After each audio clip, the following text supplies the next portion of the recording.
उत्तर Korea Bharat से टकराने की हिम्मत क्यों नहीं करता? उत्तर कोरिया का वह सन की तानाशाह किम जोंग उन, जिसने अपनी क्रूरता से पूरी दुनिया को हैरान कर रखा है, वह कभी भारत से भिड़ने की कोशिश क्यों नहीं करता?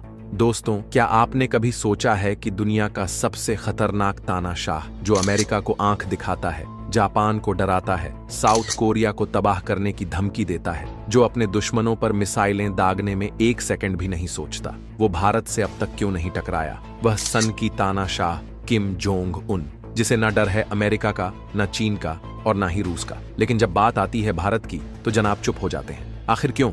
चलिए आज आपको इसकी असल वजह बताते हैं। साल था 2018। दुनिया का माहौल बहुत गर्म था। अमेरिका और जापान लगातार उत्तर कोरिया को चेतावनी दे रहे थे। सबको डर था कि कहीं किम जोंग मिसाइल ना चला दे और तीसरा विश्व युद्ध ना छिड़ जाए। ऐसे में अमेरिका ने भारत से कहा कि तुम भी उत्तर कोरिया से अपने रिश्ते तोड़ दो। अब सोचिए, उस वक्त पूरा विश्व उस तानाशाह से दूरी बना रहा था। लेकिन भारत ने क्या किया? भारत ने कहा कि हम डर के नहीं, अपने फैसले अपने सोच से लेते हैं। और भारत ने उत्तर कोरिया से रिश्ते तोड़ने से साफ मना कर दिया। बल्कि भारत ने तो एक कदम और आगे बढ़ाया और अपने विदेश राज्य मंत्री वी के सिंह को भेज दिया सीधे उत्तर कोरिया की राजधानी प्योंगयांग। वहां उनका ऐसा स्वागत हुआ जैसे कोई पुराने दोस्त मिल रहे हों।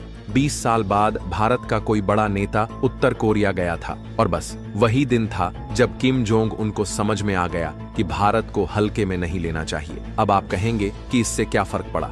फर्क बहुत बड़ा पड़ा दोस्त। किम जोंग को समझ में आ गया कि भारत न तो अमेरिका के दबाव में आता है और न ही किसी धमकी से डरता है। भारत जो करता है सोच समझ कर करता है। उसे ये भी पता चल गया कि भारत भले ही शांत दिखता है, लेकिन अगर कोई छेड़े तो वो तबाही मचा सकता है। याद करिए 1998 का वो दिन जब भारत ने पोखरण में परमाणु बम का टेस्ट किया था। उस दिन दुनिया को समझ आ गया था कि भारत अब चुप बैठने वाला देश नहीं रहा और तभी से भारत ने दुनिया के सामने अपनी नो फर्स्ट यूज पॉलिसी रखी। यानी भारत कभी पहले हमला नहीं करेगा, लेकिन अगर किसी ने भारत पर हमला किया तो उसे जड़ से मिटा दिया जाएगा। ये बात किम जोंग उन बहुत अच्छे से समझ चुका था। अब यहाँ एक और बात जान लीजिए, भारत ने सिर्फ हथियारों से नहीं, दिल से भी दोस्ती निभाई।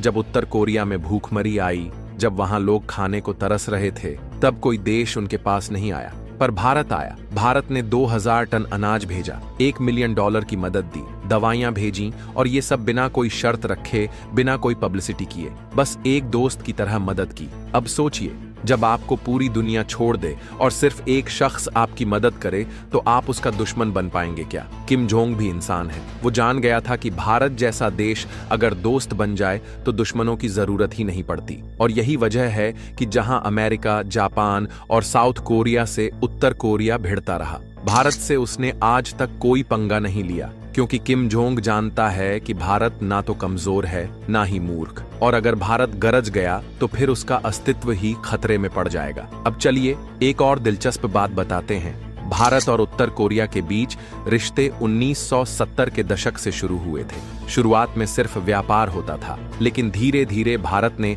हर मुश्किल वक्त में उत्तर कोरिया का साथ दिया, चाहे वो 2001 में आर्थिक मदद हो या 2004 में जब भूखमरी फैली थी और भारत ने वहां अनाज भेजा था। यहाँ तक कि भारत ने फिल्म फेस्टिवल में भी अपने मंत्री को भेजा ताकि सांस्कृतिक रिश्ते मजबूत हों। अब सोचिए, दुनिया जिसे पागल तानाशाह कहती है, वो भी भारत से दोस्ती निभा रहा है। क्यों? क्योंकि उसे पता है कि भारत एक ऐसा देश है जो दोस्ती भी दिल से करता है और जवाब भी दिल पर वार होने पर देता है। लेकिन जब बात भारत और उत्तर कोरिया की होती है तो ज्यादातर लोगों को यही लगता है कि दोनों देशों के बीच कोई खास रिश्ता नहीं होगा। लेकिन सच्चाई तो ये है कि भारत और उत्तर कोरिया के बीच ऐसा गुप्त व्यापार और कूटनीतिक संतुलन है जो शायद ही दुनिया के किसी और देश के साथ हो। 2022 में भारत ने उत्तर कोरिया को $60 मिलियन से भी ज्यादा का सामान भेजा, जिसमें एल्यूमिनियम, अनाज, विटामिन्स और ज्वेलरी तक शामिल थीं। और बदले में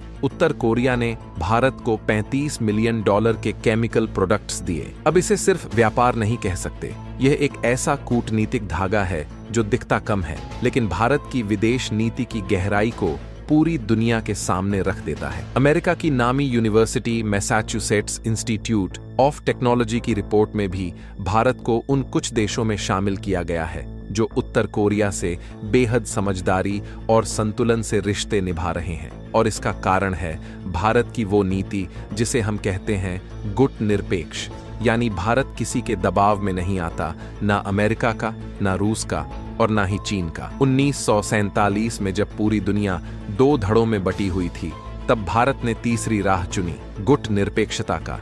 और इसी नीति ने उत्तर कोरिया जैसे अलग थलग पड़े देश को भारत के करीब ला दिया। किम जोंग उन को भारत में वो दोस्त दिखा जिसने उसे बिना डराए समझा, और उसी भावना से दोनों देशों के बीच इमोशनल कनेक्शन बन गया। अब देखिए, उत्तर कोरिया के पास खाने को अनाज नहीं है, लेकिन न्यूक्लियर बम की ताकत भरपूर है, लाखों की सेना है और दुश्मनों को मिटाने का मादा भी है। लेकिन जब अमेरिका ने उस पर बैन लगाया, तब भारत ने कहा वो भी एक संप्रभु देश है, अगर वो अपने परमाणु हथियारों का गलत इस्तेमाल ना करे तो उसे भी सुपर पावर बनने का हक है। लेकिन जब भारत को ये एहसास हुआ कि उत्तर कोरिया चोरी छिपे पाकिस्तान से न्यूक्लियर डील कर रहा है, तब भारत ने अपनी नीति बदल दी, एक झटके में मिलिट्री ट्रेनिंग रोक दी और दक्षिण कोरिया की तरफ दोस्ती का हाथ बढ़ा दिया। अब तानाशाह को गुस्सा तो बहुत आया, लेकिन भारत के खिलाफ बोलने की हिम्मत नहीं हुई, क्योंकि भारत वही देश था जिसने उसे मुश्किल समय में मदद दी थी। और दोस्तों, यही है भारत की असली शक्ति,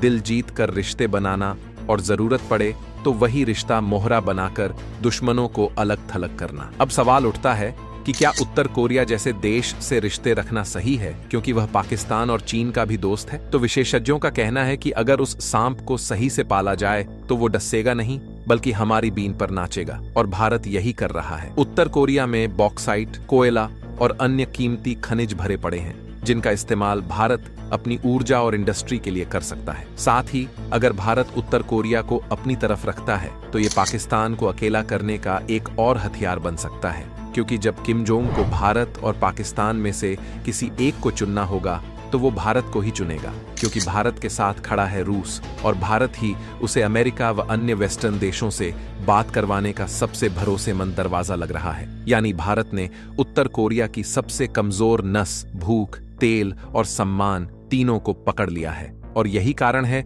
कि आज किम जोंग उन भारत से नफरत करने की सोच भी नहीं सकता, क्योंकि भारत अब वो देश नहीं रहा जो सिर्फ दूसरों की तरफ देखे। आज भारत वो शक्ति बन चुका है जो दूसरों को दिशा देता है। आने वाले वक्त में, यानी 2050 तक, भारत अमेरिका और चीन को पछाड़कर दुनिया की सबसे बड़ी सुपर पावर बन सकता है। और ये बात उत्तर कोरिया समेत पूरी दुनिया को पता है। यही कारण है कि तानाशाह भी भारत से टकराने की गलती नहीं करता। तो दोस्तों, इस पूरी कहानी से यही सीख मिलती है कि भारत आज एक ऐसा राष्ट्र बन चुका है जिससे दुश्मन तो दूर, तानाशाह भी डरते हैं और पूरी दुनिया उसका सम्मान करती है। अब आप ही बताइए, क्या आपको लगता है कि उत्तर कोरिया जैसा देश भारत से कभी टकराने की हिम्मत करेगा? अपनी राय हमें कमेंट में जरूर बताइएगा, और वीडियो को पूरा देखने के लिए दिल से धन्यवाद। जय हिंद, जय भारत।